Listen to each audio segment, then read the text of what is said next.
The desert night carried the smell of burning metal and spilled blood.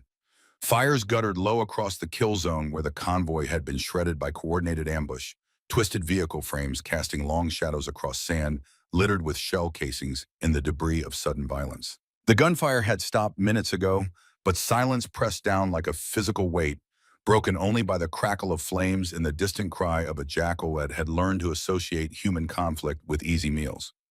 Chief Petty Officer Marcus Reed moved through the wreckage with the controlled efficiency of 8 years in combat medicine. His rifle swept left and right while his eyes cataloged damage, sorting the living from the dead with the brutal mathematics of triage. 3 SEALs down. 2 wounded but stable already being treated by Corpsman Jenkins. The rest of his team forming defensive positions while they waited for quick reaction force. Standard procedure. Except tonight, nothing felt standard. His weapon light caught movement at the debris field's eastern edge. A figure slumped against the shattered door of a burned technical, small and still in the dancing shadows. Not one of theirs. The gear was wrong, the silhouette unfamiliar. Marcus approached with weapon-raised boots crunching over broken glass. "Identify yourself." No response. Not even a shift in posture. He closed the distance light, revealing details that didn't align with any tactical doctrine he knew. American combat boots. Tactical pants dark with blood. A plate carrier, stripped of all identifying marks, no unit patch, no name tape, no flag. Nothing. Then the figure moved slightly and Marcus saw what the darkness had concealed. A woman. She sat with her back pressed against cold metal, left hand clamped over her side where blood leaked through torn fabric in steady pulses. Her face was bone white and his harsh beam jaw locked against pain that should have produced screaming. But she made no sound, not a whimper, not even ragged breathing.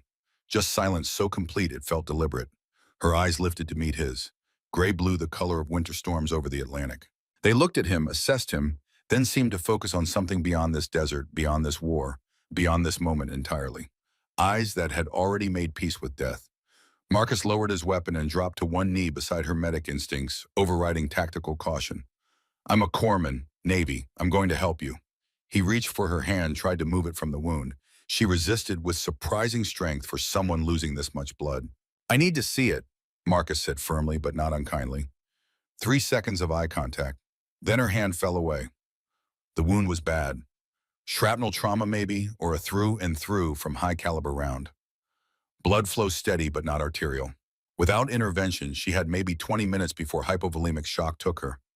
Marcus's hands moved automatically, tearing open his medical kit, pulling trauma gauze. "What's your name?" He packed the wound. She didn't flinch. "Your name," he repeated, applying pressure. "I need it for the casualty report." Nothing. "Unit designation, commanding officer."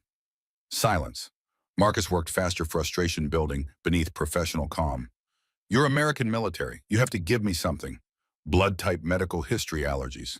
She watched him work with that same distant focus, as if observing rather than experiencing her own treatment. When he reached for the morphine auto-injector, her head moved. Just slightly. A minimal shake. Refusal. "You're in significant pain," Marcus said. "This will help." Another small shake. In 8 years of combat medicine, Marcus had treated hundreds of wounded. They all reacted. Some screamed, some went into shock, some prayed or cursed or begged, but they all reacted. This woman sat motionless, refusing pain management, like it was a luxury she couldn't afford, watching him with eyes that suggested she'd forgotten how to need help. "Commander's going to want answers," Marcus said, tying off the pressure bandage. "Better to give them now while you're conscious and can control the narrative." The corner of her mouth twitched, not quite a smile, more like recognition of a tactic she'd used herself. Footsteps approached. Commander Garrett Sullivan, 40 years old and 15 years in the teams, appeared at Marcus's shoulder. His face was streaked with soot, and someone else's blood eyes scanning the woman with tactical assessment. "Status," Sullivan's voice carried the flat authority of command in crisis. "Penetrating trauma left flank. Stable for now, but needs medevac within the hour." Marcus checked the bandage. She won't talk. No identification, nothing. Sullivan crouched to her level, bringing himself eye to eye.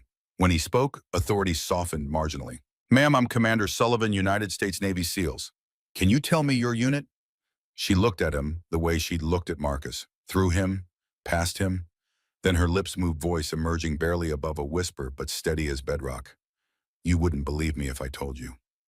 Sullivan's jaw tightened. He glanced at Marcus, then back. "Try me." But she was done, her eyes closed though her breathing remained controlled and measured. Not unconsciousness, not shock. Simply withdrawal, a door closing that Marcus hadn't realized was open. Get her on a litter, Sullivan ordered. She's coming back with us.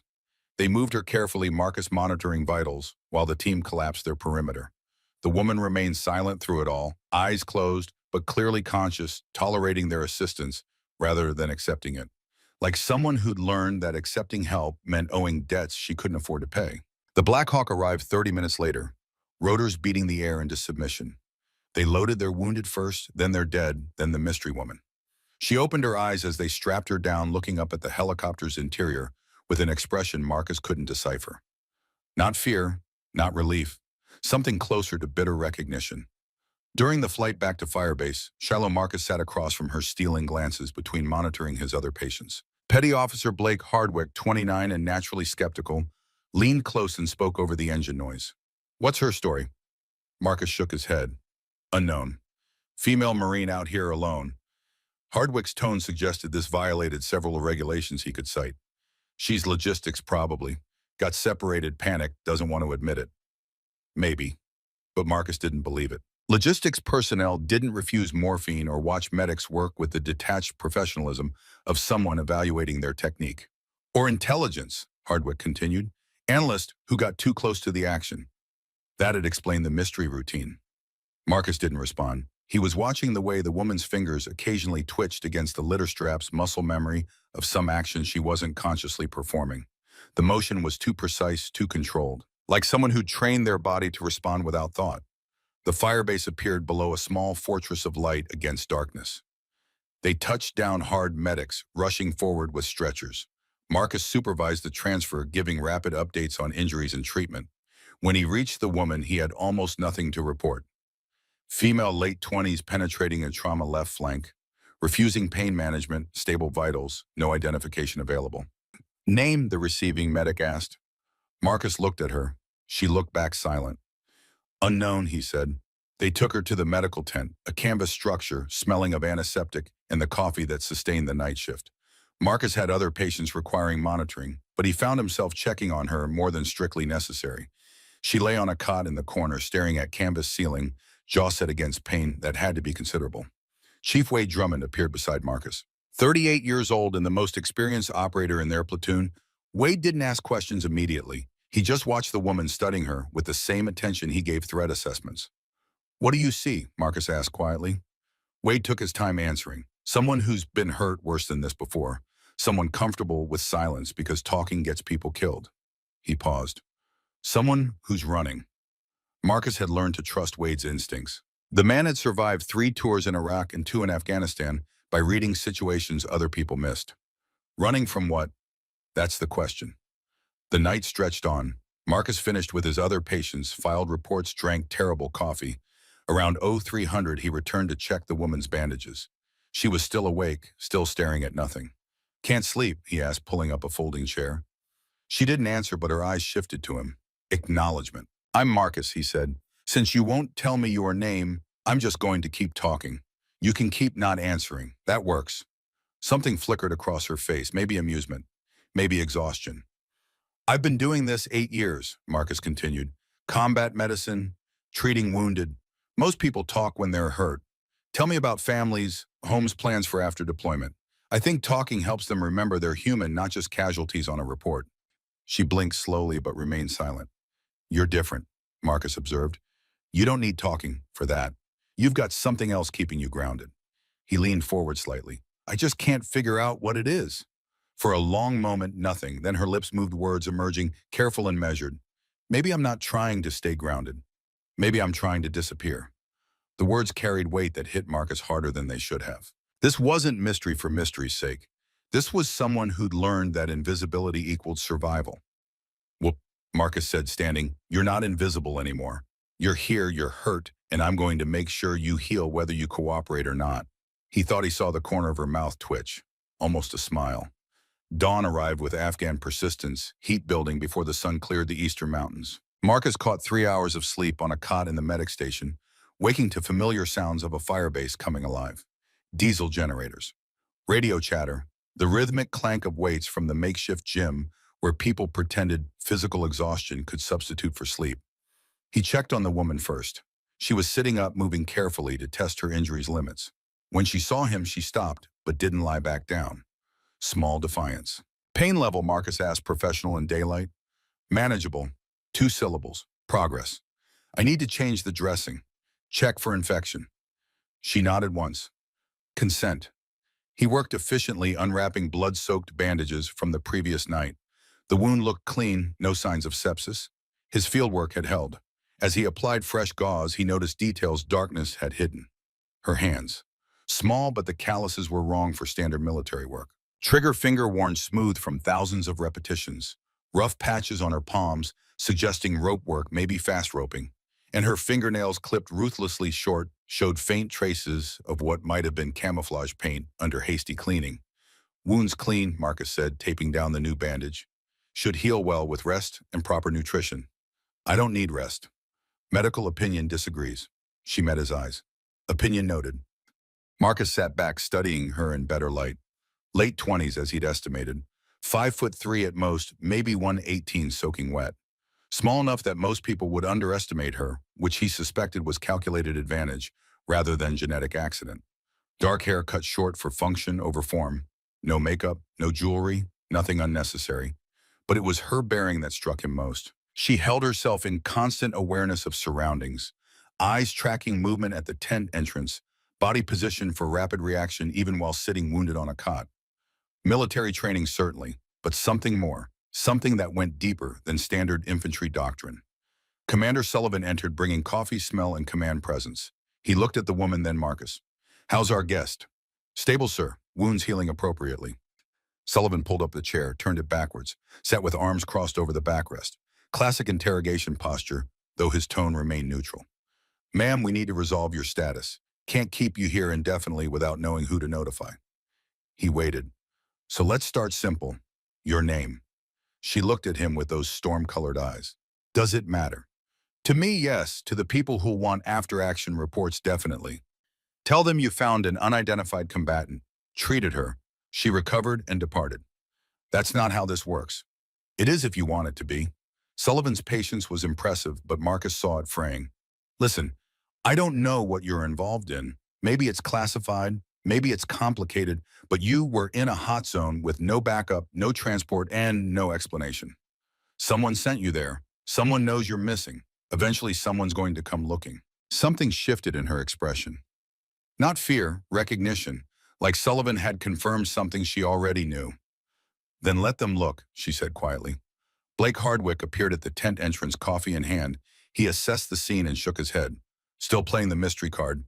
She's communicating, Sullivan said, just not providing useful information. He stood, frustration evident. I'm making calls. See if anyone's reported missing personnel in this sector. He looked at the woman. Last chance to make this easy. She remained silent. After Sullivan left, Hardwick approached, standing at the cot's foot with casual authority earned through years of operations. You know what I think, he said. I think your logistics. Got separated from your convoy, stumbled into our firefight, probably scared and embarrassed about the whole situation. The woman's expression didn't change, but Marcus saw her hands tighten slightly on the cot's edge. Not fear, irritation. Or maybe intelligence. Hardwick continued, warming to his theory. Analyst type. Got too close to actual combat. That'd explain why you're being cagey. Spooks love their secrets. Blake, Marcus started, warning in his tone. What, I'm just theorizing. He looked at the woman. Come on. What's the harm? We're all on the same side. She spoke then, voice level, but carrying an edge that made Hardwick take an involuntary step back. Assumptions are how people die. The tent went quiet. Marcus watched Hardwick process this, saw the moment realization hit that this woman wasn't scared, wasn't confused, and definitely wasn't seeking approval. Right, Hardwick said after a beat. I'll just be outside. He left. Marcus almost smiled. You don't suffer fools gladly, he observed. I don't suffer assumptions. Fair. Marcus checked his watch. I need to run sick call, other patients, but I'll check on you later. I'll be fine, I'm sure, but I'm checking anyway. This time she definitely almost smiled. The afternoon heat transformed the firebase into an oven. Marcus made rounds treating routine complaints, blisters, dehydration, one case of food poisoning from questionable local chicken. Between patients, he found himself thinking about the woman. Not just the mystery of who she was, but the way she carried herself. The absolute control. Wade found him between appointments, gestured toward the back of the tent. Notice something, the chief said quietly. About our guest. Her gear. Wade pulled out his phone, showed Marcus photos. Look at this rifle. The weapon was an M4 carbine, except it wasn't standard issue. Custom barrel, modified trigger assembly, high-end optic worth more than most cars. That's not unit supply, Marcus said. No, that's personal. High-end personal. Wade swiped to another image. Check the wear patterns. This rifle's seen thousands of rounds. Maintained perfectly. And look here, the serial number. Marcus squinted at the image. Where a serial should have been, there was only smooth metal. Filed off, he asked. Professionally removed. No scratches, no tool marks. Someone with expertise and proper equipment. Marcus felt something cold settle in his chest. What are you thinking? Wade pocketed his phone, choosing words carefully. I'm thinking that woman isn't logistics or intelligence. Might not even be regular military. He paused. I'm thinking she's someone the military pretends doesn't exist. Special operations? Maybe, or something further off the books. Wade glanced toward where the woman lay. Something so classified there are no records. You run her fingerprints. Tried. System returned an error. Not no match. An actual system error, like the database couldn't process the query. Wade nodded slowly. That's not accidental. Someone scrubbed her from official records. Darjwai, because people like her don't exist officially. And if they don't exist, they can do things that officially never happen. Wade met Marcus's eyes. She's a ghost, and ghosts don't like being seen. Night fell again, bringing cooler air and the constant background noise of a military base at war. Marcus finished his shift and returned to find the woman sitting on her cot's edge, testing mobility. She moved carefully but deliberately, assessing range of motion and limitations. Should you be doing that? Marcus asked. Stillness creates stiffness. Movement promotes healing. You sound like a medical textbook. I've read several. He pulled up the chair. Can't sleep again. Sleep is optional. Medically speaking, it's essential for recovery. She looked at him with what might have been patience. My body doesn't recover like most people's. It wasn't a boast, just fact delivered with the same flat certainty as everything else she said. Marcus found himself believing her. Where'd you learn the medical knowledge? He asked. It's more than basic first aid. You know, terminology, physiology. She was quiet, weighing whether to answer. Finally, people who operate alone learn to fix themselves. Is that what you do? Operate alone?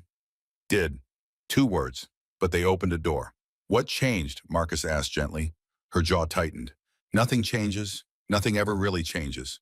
She looked at her hands at calluses and scars. You just get tired of pretending it might. Marcus recognized that weight. He'd heard it in voices of operators who'd been deployed too long, seen too much. Combat fatigue. The slow erosion of self that came from doing hard things in hard places with no end visible. How long have you been deployed continuously? 2 years. Total across my career, 6. Jesus. When was your last leave? She didn't answer. Answer enough. You need to rotate out, Marcus said. Decompress, see family. Remember what normal feels like. I don't have family, and I've forgotten what normal is. She met his gaze directly. This is all there is. This has always been all there is. Before Marcus could respond, Lieutenant Flynn Beckett entered, 35 years old with the sharp eyes of an intelligence officer.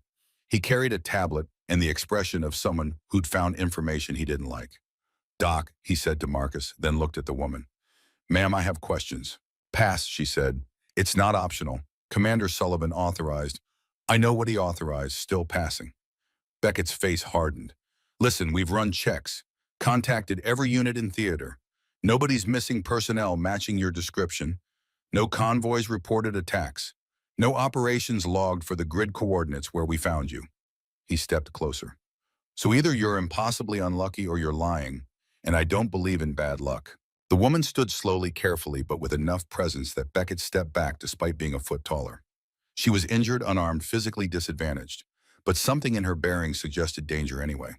You want truth, Lieutenant? Her voice was quiet, but cut through the tense ambient noise. The truth is, I was somewhere you lack clearance to know about, doing something you lack clearance to hear about for people who don't officially exist. That's the truth. Putting that in your report. Beckett stared. That's not an answer. It's the only one you're getting.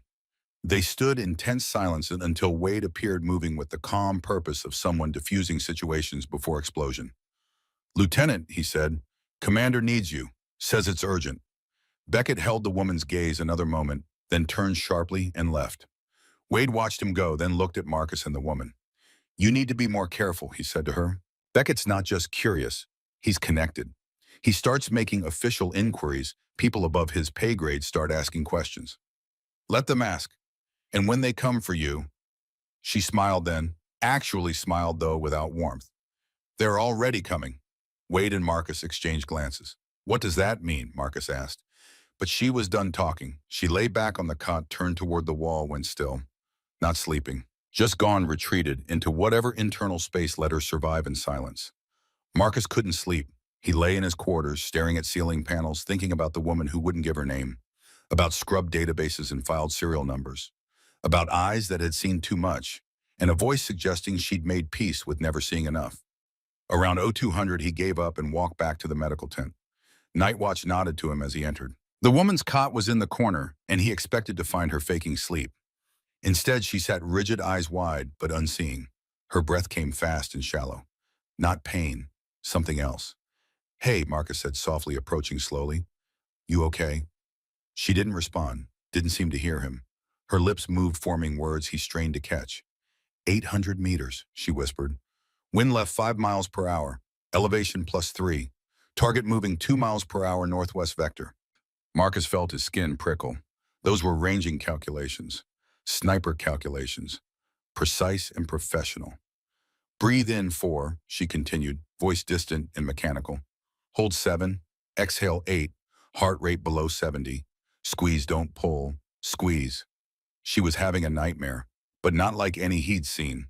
No thrashing or screaming. Just quiet recitation of technical data delivered with mechanical precision of someone who'd done it so many times it had worn grooves into her subconscious.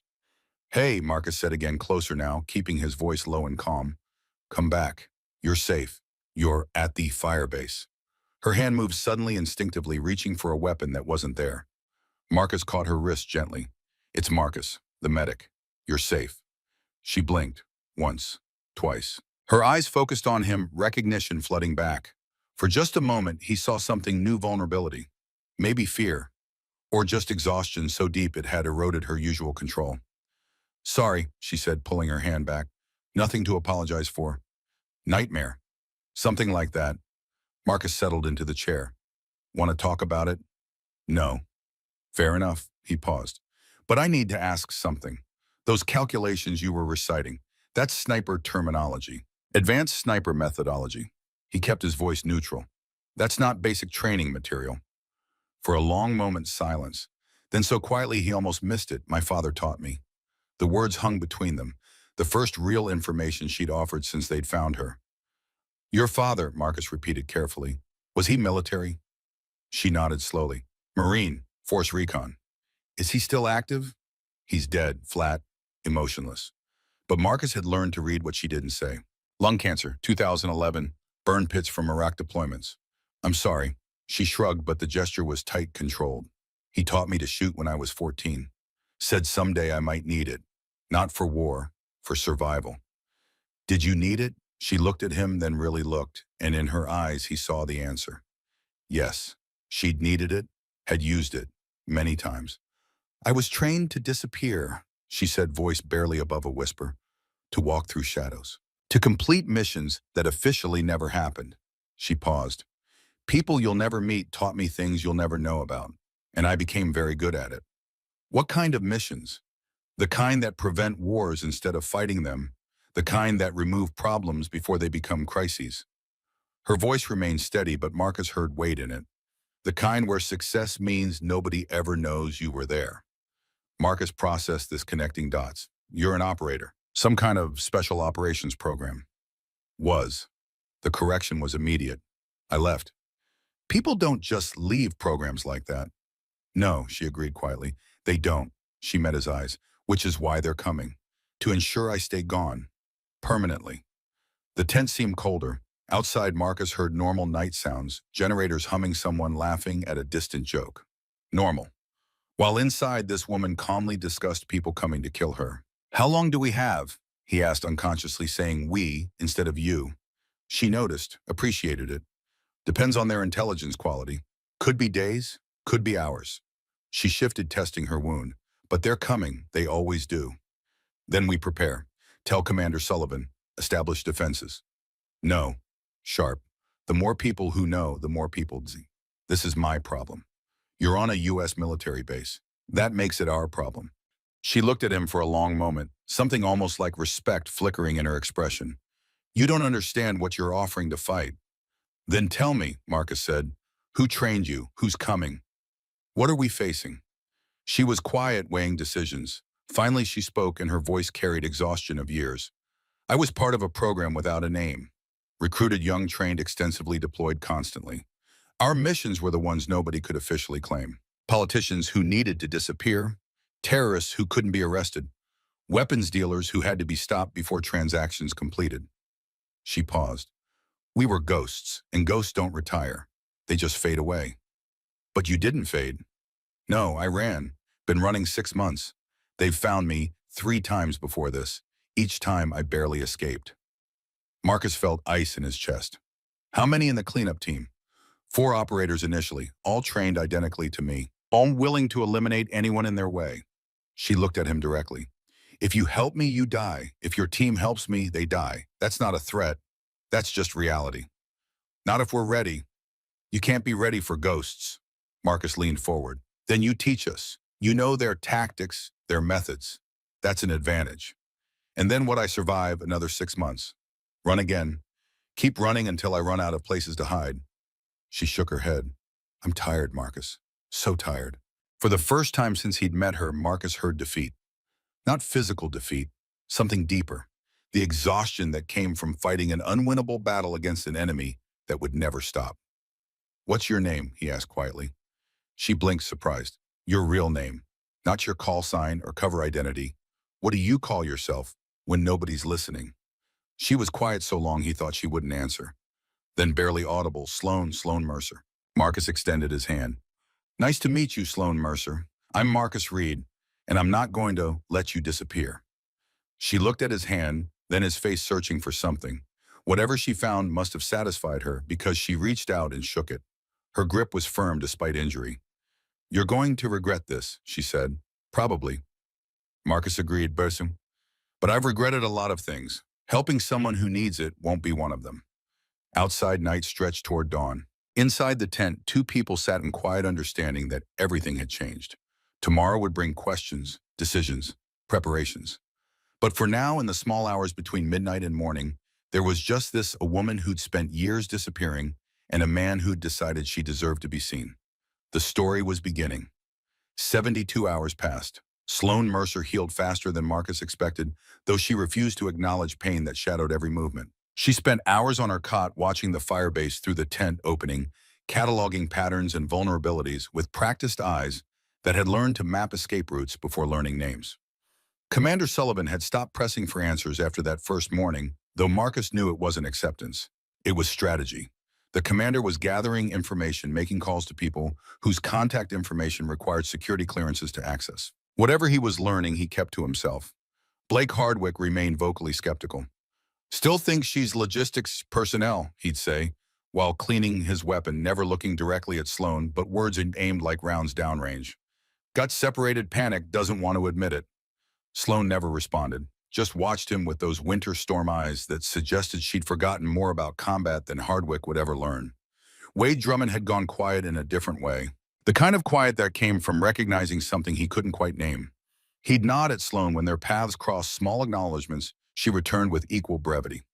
Understanding between professionals, though, what they were professional at remained unspoken. On the morning marking 72 hours since they'd found her, Marcus changed Sloan's dressing and found the wound healing cleanly. No infection, minimal inflammation. Her body responded to treatment like it had been designed for rapid recovery. You're progressing well, he said, applying fresh bandages. Another week and you'll be at 75%. I'm at 70 now. Medically speaking? Medically speaking assumes standard recovery rates. I don't recover standardly. Marcus secured the tape, studied her face. What does that mean? It means I've been hurt worse with less time to heal. She flexed her side, carefully testing range. This is manageable. Just because you can push through pain doesn't mean you should. Pain is information. I listen to it. I don't let it make decisions. Before Marcus could argue, Sullivan appeared at the tent entrance expression, carrying bad news. Gear up, he said to Marcus. Patrol, intel suggests Taliban movement in the northern sector. Need medical on overwatch. He glanced at Sloan. She stays, under guard. Sloan didn't react visibly, but Marcus saw her hands tighten slightly. Sir, she still requires monitoring. Wound checks every... Corman Jenkins can handle it. You're my primary medic. I need you mobile. Sullivan's tone closed the discussion. Wheels up in 20. After he left, Marcus gathered gear, trying not to notice how Sloan had gone motionless in that way, suggesting she was thinking several moves ahead. Standard patrol, he said. 6 hours maximum. No such thing as standard. Her voice carried certainty. Something's wrong. I can feel it. Marcus wanted to dismiss it as paranoia, but the certainty in her voice made him pause. What kind of wrong? The kind where good men die because they didn't trust their instincts. She moved to the tent opening, scanning the firebase with tactical precision. How many going out? 8, standard squad size. Insufficient. She turned back. Whatever intel you have, it's incomplete. Or worse, it's bait. How can you possibly know that? Because that's what I do. Leak partial intelligence. Draw out response force. Hit them where they're vulnerable. Her jaw tightened. It's textbook. Marcus felt something cold in his gut. I'll tell Sullivan. He won't listen. He sees me as liability, not asset. She looked at him directly. But tell him anyway. Some warnings are worth giving even when nobody hears them. Marcus found Sullivan in operations studying satellite imagery with Lieutenant Beckett. When Marcus mentioned Sloan's concerns, Beckett laughed. Our mysterious guest has tactical opinions now. What's next? She'll want to approve our ROE. Sir, Marcus addressed Sullivan directly. She's got experience we don't fully understand. Maybe. What we should do, Sullivan interrupted firmly, is focus on the mission. I appreciate concern for your patient, Doc, but leave tactical decisions to those trained for it. Marcus wanted to argue but recognized the wall. Sullivan wasn't being unreasonable. He was being a commander making decisions based on intelligence reports and established doctrine. Trusting Sloan's gut over proper procedure didn't make sense. Except Marcus's own instincts were screaming. The patrol rolled out at 0800, 4 Humvees, 8 SEALs plus an Afghan interpreter. Marcus rode in the second vehicle medical kit between his knees, watching landscape roll past through bulletproof glass. Afghan countryside looked deceptively peaceful in morning light, golden sand and distant mountains. Wade sat across from him, weapon ready but relaxed. The chief had been on enough patrols to know the difference between vigilance and paranoia. You're worried, Wade observed. Just being careful. No, you're worried. What did she say? Marcus hesitated, then repeated Sloan's warning. Wade listened without interrupting, expression thoughtful. She might be right, he said finally. You think it's a trap? I think she's someone who recognizes traps. Wade checked his weapon. Keep alert, Doc. They were 12 kilometers from the firebase when the world exploded. The IED was perfectly placed. Not hitting the lead vehicle directly, but collapsing the road behind it, cutting off retreat, while leaving the Humvee disabled but intact. Classic L-shaped ambush, isolate, control. Then gunfire erupted from elevated positions on both sides. Heavy weapons, PKM machine guns firing in disciplined bursts, not wild spray of untrained fighters. This was controlled, professional suppressive fire. Contact left and right, Sullivan's voice cracked over radio. Dismount, find cover. Marcus moved on autopilot, years of training taking over. Out of the vehicle, using engine block for protection, scanning for wounded. The Afghan interpreter went down first, hit in the leg. Marcus dragged him behind the Humvee, already reaching for his kit. Tourniquet, he shouted to Wade, who was returning fire with methodical precision. The battle developed with nightmare logic. Enemy fire from at least 3 positions. The SEALs were professional, finding coverage and returning accurate fire. But they were pinned, caught in a kill zone with limited options. Then Sullivan's voice, we've got sniper, northeast ridge, approximately 900 meters. Finch, I need counter sniper now. Corporal Finch was their designated marksman, solid shooter, 3 deployments. He moved to better positions, setting up his rifle with practiced efficiency. Marcus watched him acquire target, begin breathing cycle. The shot came from somewhere invisible. High-velocity round crack arriving after impact. Finch jerked backwards, blood spraying from his thigh. Femoral artery. Marcus knew instantly from volume and pressure. Man down, he shouted, already moving. He reached Finch in seconds that felt like hours. Tourniquet above wound, tighten until blood stops. Mark time. Finch was screaming alive, but the artery meant minutes without intervention. Stay with me, Marcus ordered, checking vitals. Pulse rapid, thready, breathing shallow, going into shock. Can't feel my leg, Finch gasped. That's the tourniquet. You're going to be fine. Marcus hoped he wasn't lying. More rounds impacted. The enemy sniper held high ground with clear fields of fire. Every time someone moved, bullets found them. Effectively pinned. Sullivan's voice, I need counter sniper who can take this shot. Silence. Their backup rifle had been in the lead vehicle, now inaccessible. 900 meters plus, Beckett said over comms. With this wind, maybe more. Nobody here's qualified. Marcus looked at Finch's rifle lying in dust 3 feet away. Looked at his team pinned down. Thought about Sloan reciting ranging calculations in her sleep. He keyed radio. Command, this is Doc Reed. Patch me through to Firebase Medical Tent. Doc, this isn't... Do it, sir, static. Then Jenkins' voice, medical tent, go. Jenkins is the female patient there. Yeah, why? Put her on, now. More static, movement sounds. Then Sloan's voice, calm as deep water. Marcus? We're pinned. Enemy sniper northeast ridge, approximately 920 meters. Can you walk me through the shot? Silence. He could almost see her calculating. I can't walk you through it, she said finally. But I can make it. You're injured. I'm also your only option. Sullivan's voice cut in. Reed, what the hell? Sir, the patient is a trained sniper, long-range qualified. She can take the shot. She's wounded. She's also better than anyone else we have. Marcus paused. Permission to bring her in via Blackhawk.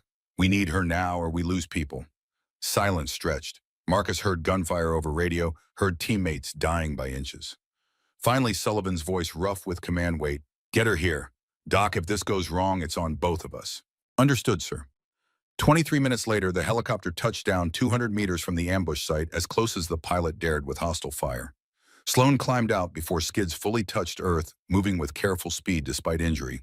She wore borrowed body armor, too large, carried Finch's rifle like it was part of her. Marcus met her at the Humvee, pulling her into cover as rounds snapped overhead. Situation, she said. No greeting, just business. Enemy sniper northeast ridge, Marcus pointed. 920 meters estimated. Elevated position, probably prone. He's got thermal hits anything that moves. Sloan studied terrain eyes, tracking angles and distances with mechanical precision. Wind variable, 5 to 8 miles per hour left to right. Recent shots, 30 seconds ago, Finch tried repositioning, took a round through his pack. Sloan nodded, processing. She moved to position with clear sightline, set up rifle with economical movements. Marcus watched transformation from wounded patient to something else entirely. Her hands steady, breathing controlled, every motion purposeful. Spotter, she asked. I'll do it. She glanced at him, maybe approval. Call wind changes, distance confirmation. And Marcus, don't get shot while helping me. Noted. Sloan settled into position, rifle becoming extension of her body. She adjusted scope, checked, chamber-tested trigger pull. All the small rituals of professional preparing for precision work. Then she went still, completely still. Marcus had seen snipers work, but this was different. Sloan didn't just eliminate unnecessary movement. She seemed to stop existing, entirely becoming part of landscape, shadow among shadows. Wind left 6 miles per hour, Marcus said softly. Confirmed. Target stationary, no movement, 30 seconds. He's patient, knows we have to move eventually. Sloan's voice barely audible. Breathing cycle, 4 count in. Marcus watched her chest rise slowly. 7 count hold. The world seemed to pause. 8 count out. Her finger touched trigger. Not pulling, resting. Waiting for the moment between heartbeats when body achieved perfect stillness. She fired. The recoil was massive. Barrett M107 kicking back with enough force to break an unprepared shoulder. But Sloan absorbed it, rode it, remained in position. Miss, Marcus said, watching through binoculars. Approximately 2 feet left. He expected frustration. Instead, Sloan's voice remained perfectly calm. Wind shifted mid-flight. Thermal layer at 400 meters created updraft. She worked the bolt, chambered another round. Compensating 2 MOA, right, 0.5 up. Sloan, you're injured. The recoil is manageable. Call wind. Marcus checked. Variable. 7 miles per hour, gusting 9. Copy. Breathing cycle again. Marcus had seen hundreds shoot. This was something else. Art and science combined with years of practice until it became instinct. The second shot cracked across the valley. Through binoculars, Marcus saw the enemy sniper's rifle tumble from position, saw the figure slump. Hit, he said quietly. Around them, change was immediate. Without overwatch, sniper enemy fire became disorganized. SEALs began maneuvering using cover and movement to push back. The ambush became a firefight, and in straight firefights, SEALs held every advantage. Sloan lowered the rifle, face pale. The wound had reopened, blood seeping through borrowed gear. She'd known it would, made the shot anyway. You're bleeding, Marcus said, reaching for his kit. Later. She kept rifle up, scanning for secondary targets. Finish the fight first. But even as she said it, her hands began shaking. Adrenaline fading, leaving only pain and reality of what she'd done to her wounded body. Marcus caught her as she started collapsing, easing her down behind the Humvee. Stubborn doesn't cover it, he muttered, cutting away blood-soaked bandage. Stubborn keeps you alive, Sloan said through gritted teeth. The wound had torn along original trauma line. Not as bad as night one, but bad enough. Marcus worked quickly, packing with gauze, applying pressure. Around them, firefight wound down. Enemy retreating, tactical advantage gone. Wade appeared, breathing hard but eyes sharp. He looked at Sloan at the rifle at distance to where enemy sniper had been. 920 meters, he said slowly. First shot, missed, second shot, kill. Wind conditions. Injured shooter. He shook his head. That's not luck. Not even skill. That's something else. Sloan met his gaze. Training. What kind of training produces that? The kind you don't talk about. Sullivan approached, face unreadable. He studied Sloan, conditioned blood, calm acceptance in her eyes. Where'd you learn to shoot like that? My father taught me. I've seen military snipers. I've worked with the best. That shot was beyond military. Sloan's jaw tightened, pain and exhaustion wearing down her control. My father was Captain James Mercer, Marine Force Recon, Operation Desert Storm, 247 confirmed kills. She paused, breathing through pain. He started teaching me when I was 14. Said someday I might need it. Not for war, for survival. Sullivan absorbed this. Your father, he retired. He's dead, lung cancer from burn pits, Iraq, died in 2011. I'm sorry, Sullivan's voice softened marginally, but that doesn't explain you being here. This specific location, this specific time. Bad luck. I don't believe in coincidence.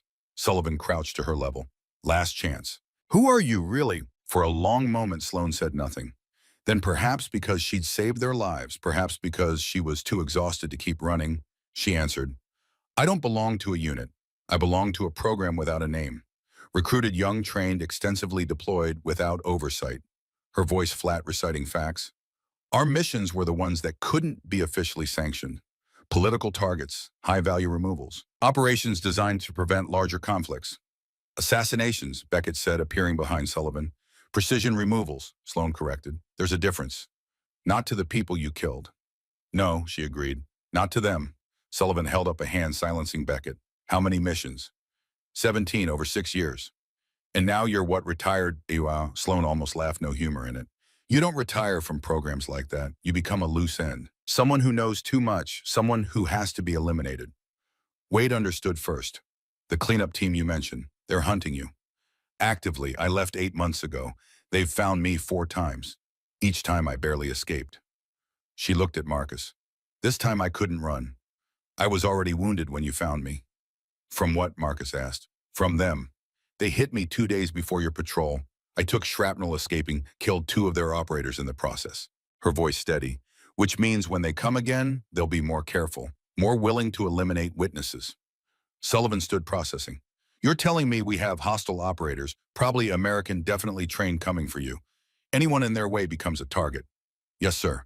When hours, maybe days, but they're coming. Sloan shifted, trying to stand. Marcus pushed her back gently.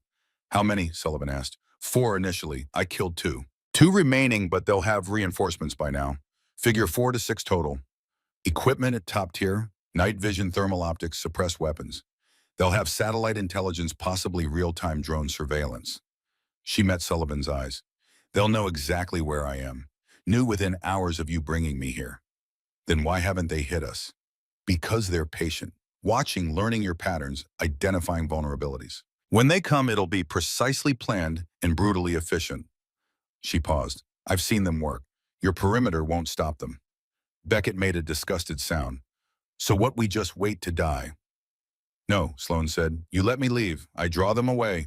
You report I died from injuries. Everyone moves on. That's not happening, Marcus said immediately. It's the smart option. It's abandonment. Marcus looked at Sullivan. Sir, we don't leave people behind. Sullivan's face unreadable as he considered options. Finally, decision made. We don't run, we prepare. He looked at Sloan. You know their tactics. You know how they operate. That makes you our best intelligence asset. I'm also their primary target, which is why you're going to help us set a trap. Sullivan's voice carried command certainty. They want a ghost, we'll give them one, on our terms.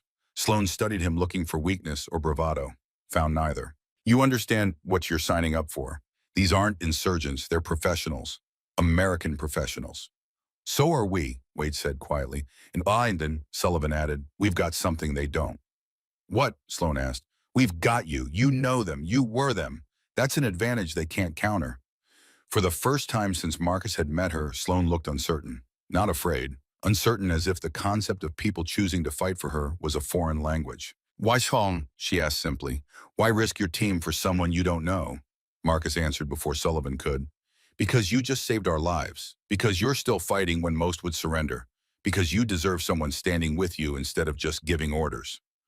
Sloan looked at him, really looked, and something shifted. Not softening, opening just slightly. All right, she said finally. But we do this smart. No heroics. No unnecessary risks. Perfect trap or no trap at all. Agreed, Sullivan said. How much time? Sloan closed her eyes, calculating. They'll wait for full dark. Minimize visibility. Maximize tech advantage. Figure they hit between 2200 and 0200. Eyes opened.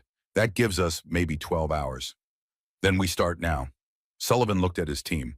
Wade established overwatch positions. Beckett pull satellite feeds for 72 hours, identify surveillance patterns. Hardwick inventory ammunition and heavy weapons. As the team dispersed, Sullivan turned back to Sloan. One more question. What is your caller's sign, the name they'll use?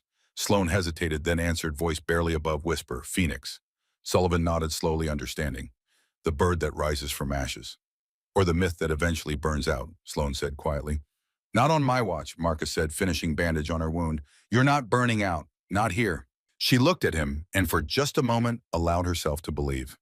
The sun set over Afghan mountains, painting sky in amber and blood.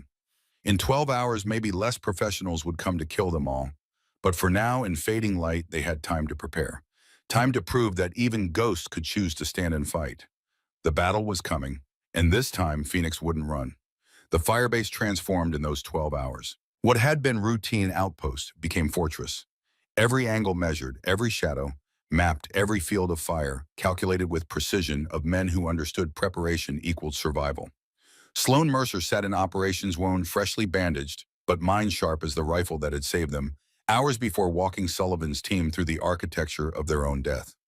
They'll come from multiple vectors, she said, pointing to hand-drawn maps spread across the table. Never single approach. That's amateur. Figure 3 breach points, minimum coordinated timing staggered by 15 seconds to create confusion.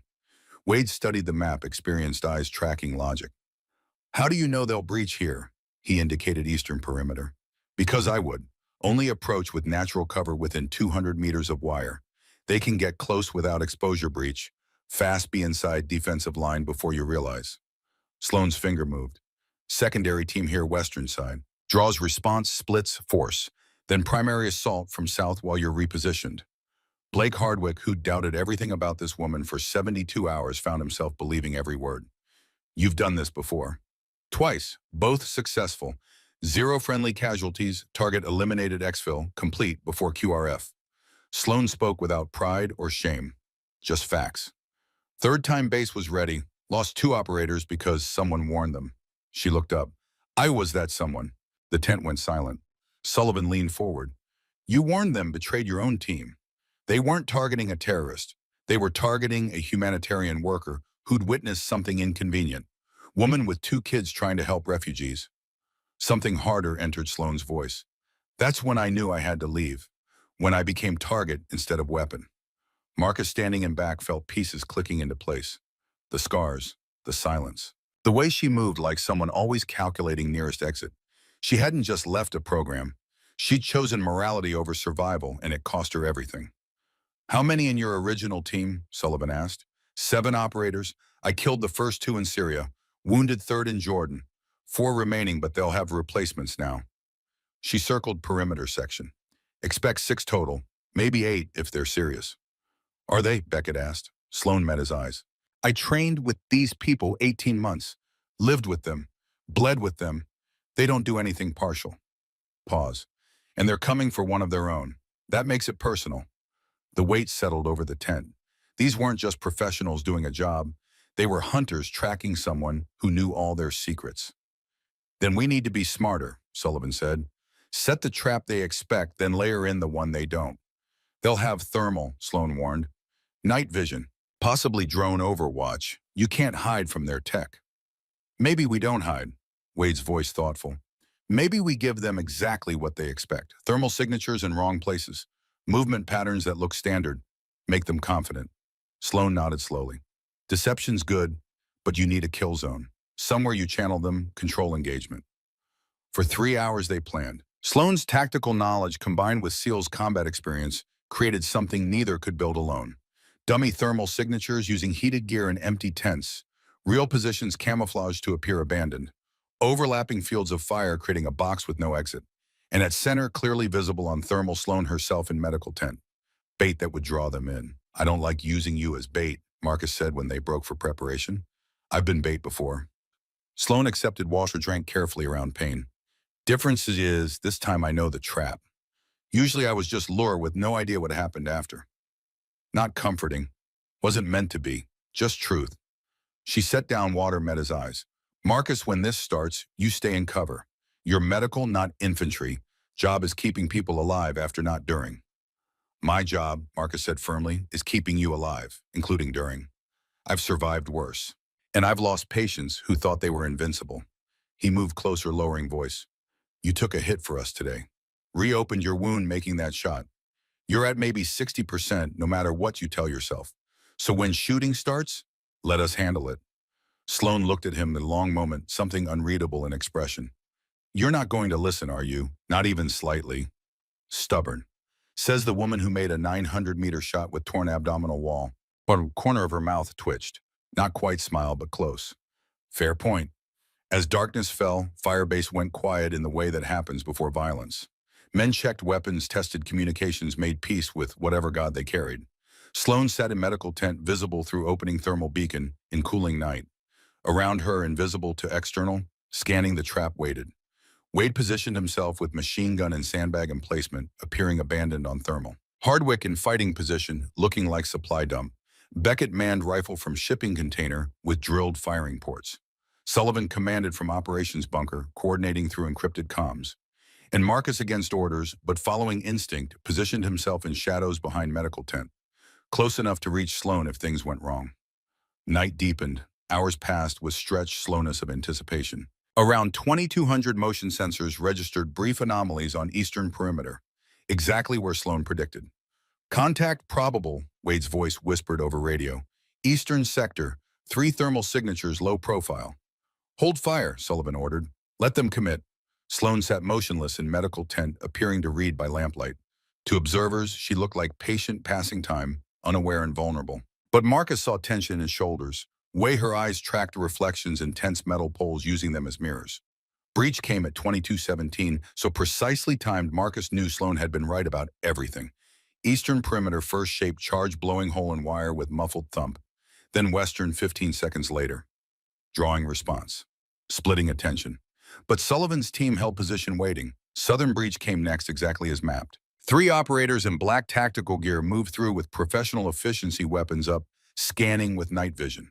They moved like Sloan moved, like shadows that learned to walk. 20 meters from medical tent when Sullivan gave order. Execute. Firebase erupted. Overlapping fire from positions attackers hadn't identified turned their assault into killing ground.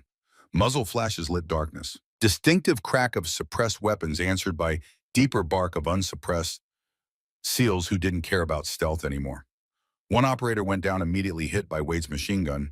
Another dove for cover, returning disciplined fire. Third sprinted toward medical tent, either brave or following orders that superseded survival. Sloan was moving before attacker reached her, diving out tent back with movements that had to hurt. Operator burst through front entrance, weapon tracking. then stopped. Tent empty except medical equipment and book lying spine up on cot. Marcus, positioned in shadows, had clear shot, but something made him hesitate.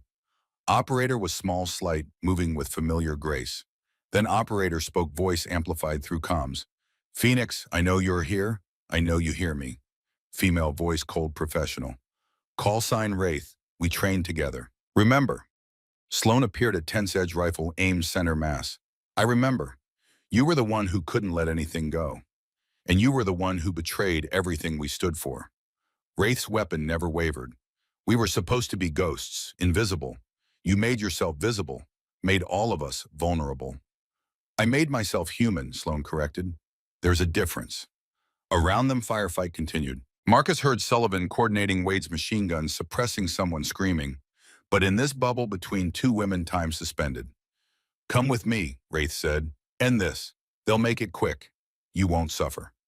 I've been suffering 6 years, doing things that wake me at night, killing people who probably deserved it, but maybe didn't.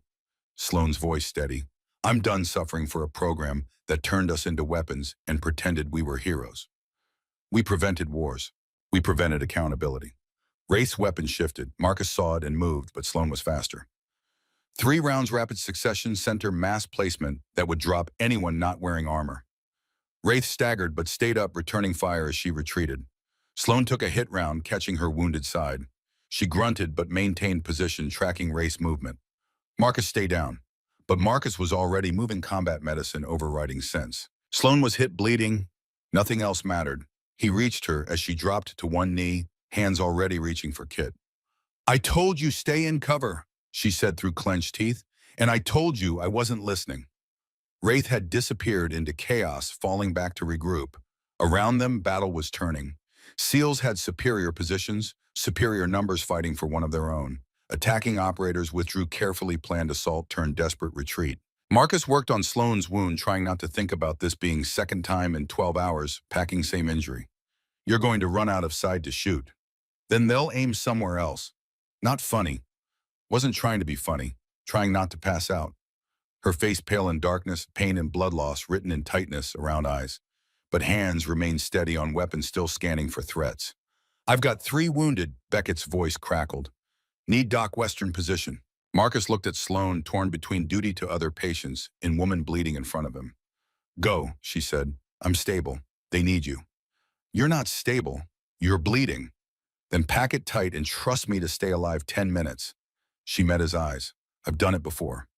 Marcus finished pressure bandage, knowing it was inadequate, but having no choice. 10 minutes, then I'm back. I'll be here.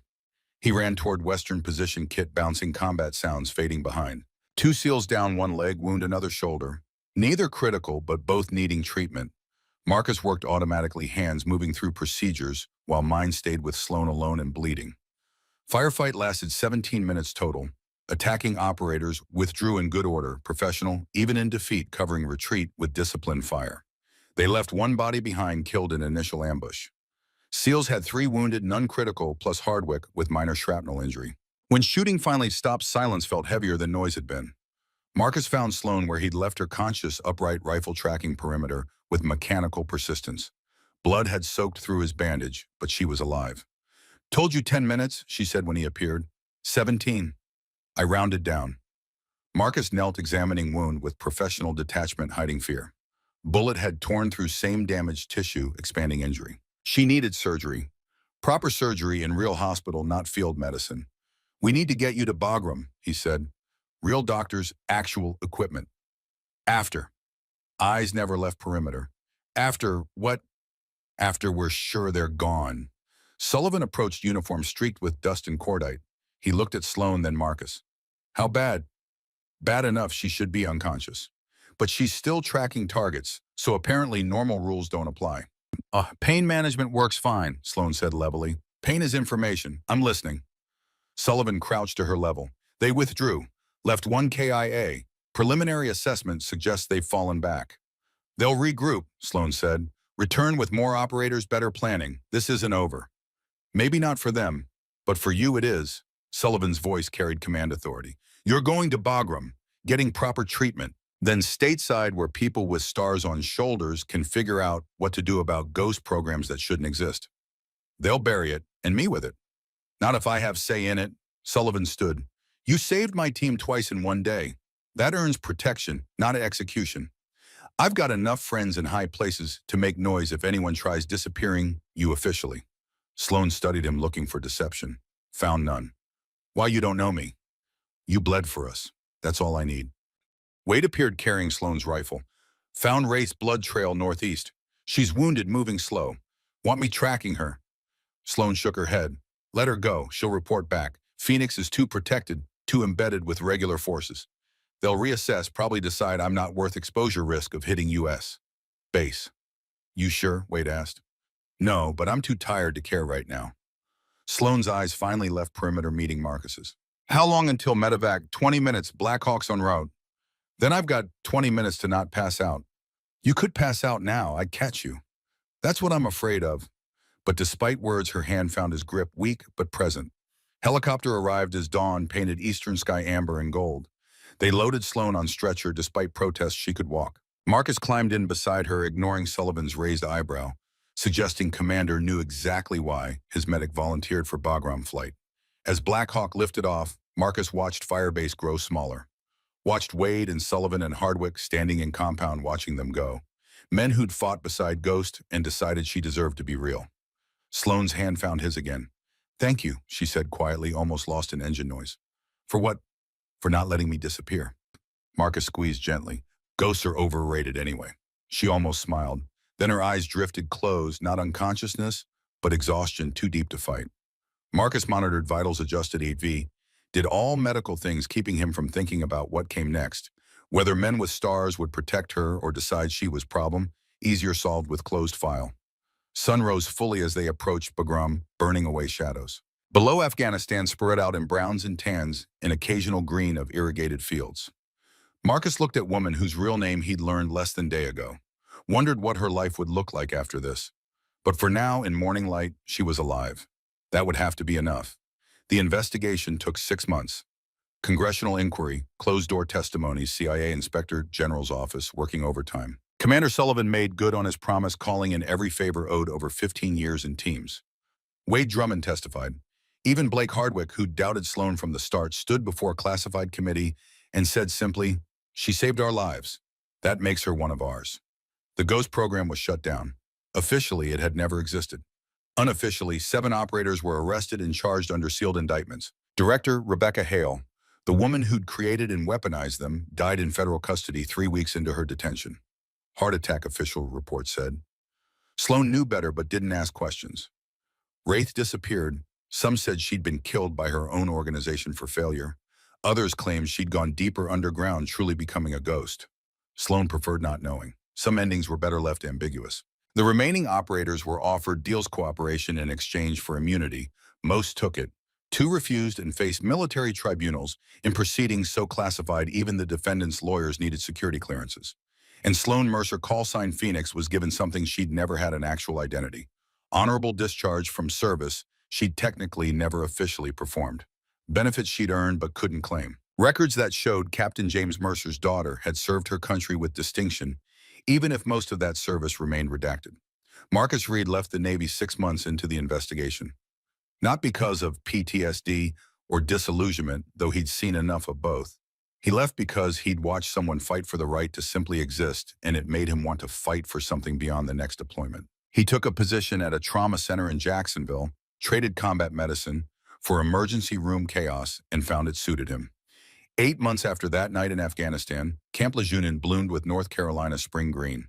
The shooting range echoed with controlled fire, distinctive crack of precision rifles handled by students who'd learned shooting wasn't about strength, but control. Gunnery Sergeant Sloan Mercer walked the firing line, posture straight, despite scar tissue that pulled when weather changed. 14 female Marines ranging from 19 to 32 worked through fundamentals of long-range marksmanship under her direction. Breathing cycle, Sloan called voice-carrying earned authority. 4 count in, 7 count hold, 8 count out. Heart rate drops, hands steady, shot becomes possible. A young private, maybe 20, struggled with rifle position. Sloan moved to her adjusted grip with small corrections born from thousands of hours behind scope. "Don't force it," she said quietly. "Rifle's not fighting you. You're fighting yourself. Let go of need to control and just become part of the weapon." Private nodded, resettled, breathed. Next shot pinged steel at 400 meters. Clean center mass. Better, Sloan said. Again. Consistency matters more than one perfect shot. She moved down line, offering corrections and encouragement equally. 8 months of physical therapy had healed her body. 8 months of teaching had started healing something deeper. A figure appeared at range-edge civilian clothes and familiar walk. Marcus Reed had been visiting regularly, bringing coffee, sitting in comfortable silence Sloan had learned to appreciate. "How's the class?" he asked when she approached during reload break. "Good. 3 will be exceptional. Rest will be solid." She accepted offered coffee. "Better odds than I had in training." "Your training didn't involve much encouragement." "My training involved being told I'd wash out, fail, wasn't strong enough, fast enough, good enough." She sipped coffee. "Turns out negative reinforcement works, but positive works better." They stood in companionable silence, watching students work through drills. Marcus noticed how Sloan tracked each shooter, could identify problems before they became patterns, taught with patience, suggesting she understood weight of what she was passing on. 93 graduates so far, he said. "That's what I heard." 97 as of last week. 4 more classes running at different bases. Sloan glanced at him. "Marine Corps is actually listening, changing doctrine. It's strange, hopeful." She looked at him directly. "I spent 6 years being weapon. Now I'm teaching people to be warriors. There's a difference. Your dad would be proud." Something shifted in Sloan's expression. Pain, but with acceptance. "I'm seeing him today. Want to come? To Montana? Just cemetery. Moved him 2 months ago. Seemed right." They drove in comfortable silence, Marcus behind wheel while Sloan watched North Carolina landscape. When they pulled into Military Cemetery, rows of white headstones stretched toward horizon. Captain James Mercer's grave was simple. Name, rank, years. No mention of 247 confirmed kills. No record of daughter he'd trained. No acknowledgement of legacy left behind. Sloan stood before it, Marcus a respectful distance back, giving her space. "I kept fighting, Dad," she said quietly. "Like you taught. But I'm done fighting wars without names. Done being invisible." She paused. "Now I'm teaching others. Helping them be strong without being weapons. You said someday I'd need the training. You were right, just not how either of us expected." She reached into pocket, pulled out letter. Worn paper folded and refolded countless times. The letter she'd carried through 6 years of operations through Syria and Jordan and Afghanistan. She'd never read it aloud to anyone. But standing at her father's grave with Marcus as witness, she opened it and spoke the words she'd memorized. "Tessa," she read using the childhood name only her father used, "if you're reading this in a war zone, you broke your promise to Mom. I understand. Sometimes we break promises for something bigger. Your hands can heal and they can fight. That's not weakness, that's strength. Some people are born to do one thing. You were born to do both. Use both when you must. Don't apologize for being complete. I love you. I'm proud of you. Always have been, always will be. Dad." Her voice broke slightly on the last words. Marcus saw her hand tremble. "I found peace, Dad." She continued, folding letter carefully. "Took a while, took almost dying a few times. But I found it." She smiled slightly. "Stubborn like you said." She pulled out another item, the unofficial patch Wade had given her that night in Afghanistan. Hand-sewn, combining medical caduceus with crossed rifles. Symbol of integration. She placed it on headstone, weighted with small stone. Marcus watched her stand there, morning sun catching dark hair, wind pulling at Marine Corps utility uniform. She looked different than Afghanistan. Not softer, more present, more real. Less like ghost trying to disappear, more like woman choosing to be seen. When she turned from grave eyes dry but carrying weight, Marcus fell into step beside her. "I'm speaking at Women's Veteran Conference this weekend," she said. "First time doing public speaking. Jacksonville. Terrifying. You face professional killers. How scary can conference be?" "Professional killers, you understand. Talking about feelings to strangers. Nightmare territory." Marcus laughed. "Want me there? Moral support. You'd do that? I've done more for less. Plus someone needs making sure you actually show instead of running to Montana." "I don't run anymore," Sloan said, then quieter. "Thanks to you, all of you. Sullivan, Wade, even Hardwick eventually. You gave me something to stand for instead of just run from." They reached car, paused before getting in. Marcus looked at her directly, saw a woman who'd been silent and wounded in Afghan desert, who'd saved lives and taken them with equal precision, who'd learned to be human after years being trained as something else. You did that yourself, he said. We just didn't let you disappear while you figured it out. Sloan nodded, accepting truth. Still, thank you. They drove back toward Camp Lejeune, radio playing something soft, afternoon sun warmed through windshield.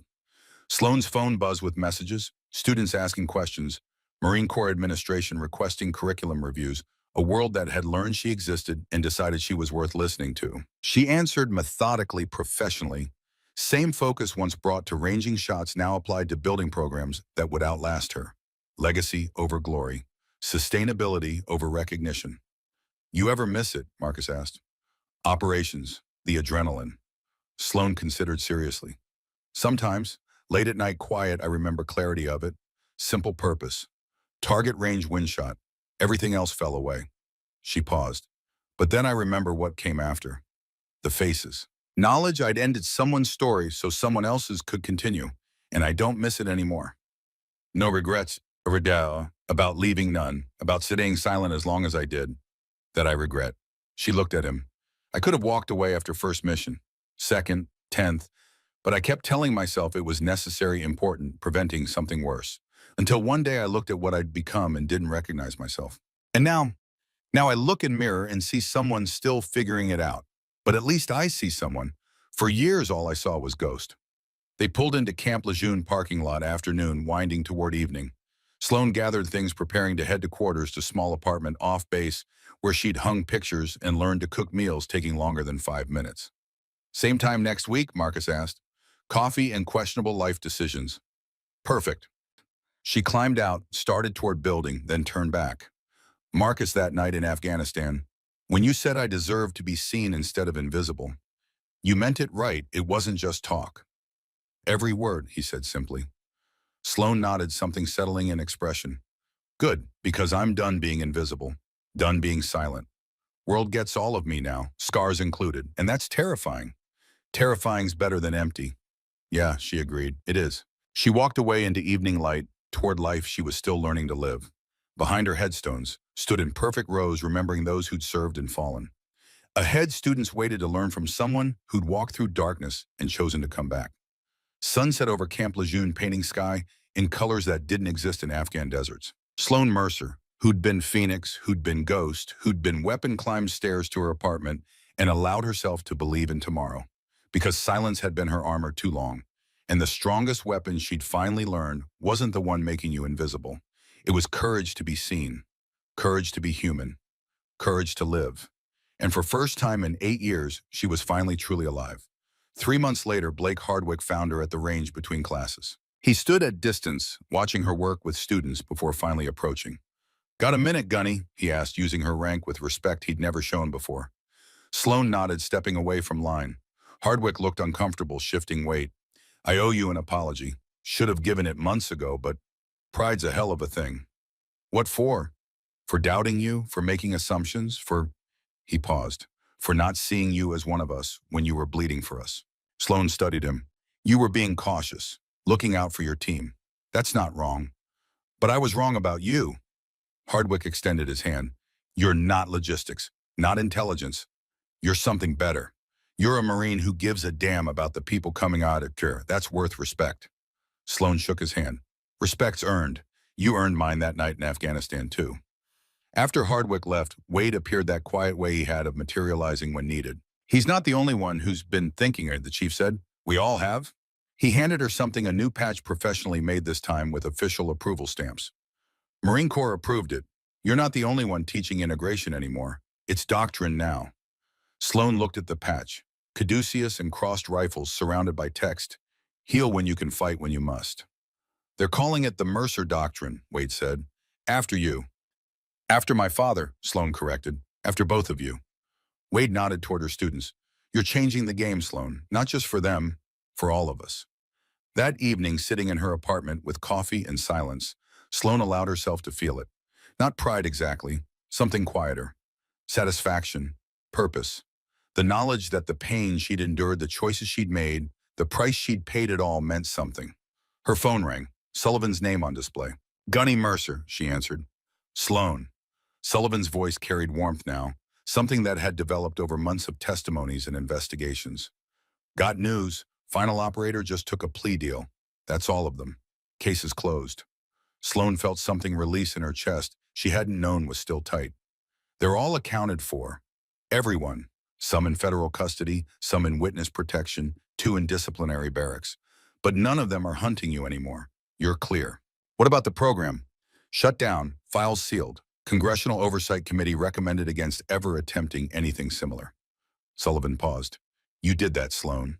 You stood up when it would have been easier to disappear. You changed policy. After they hung up, Sloan sat in darkness, letting it sink in. She was free. Actually, truly free. No one coming for her. No need to check shadows or map exits. Just life. She pulled out her father's letter one more time, read it in lamplight. Your hands can heal and they can fight. That's not weakness.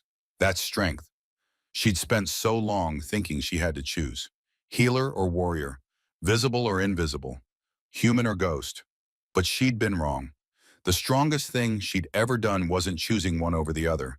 It was learning to be both and teaching others they could be too. Sloan Mercer, who'd disappeared into shadows for 6 years, who'd killed 17 people whose names she'd never forget, who'd been weapon and ghost and myth, finally set down the letter and turned off the lamp. Tomorrow she'd teach 14 more students that healing and fighting weren't opposites. They were complements. Tomorrow she'd continue building something that would outlast her. Tomorrow she'd live. But tonight, for the first time since she was 16 years old, she slept without nightmares. Because ghosts could become human again, and she finally had.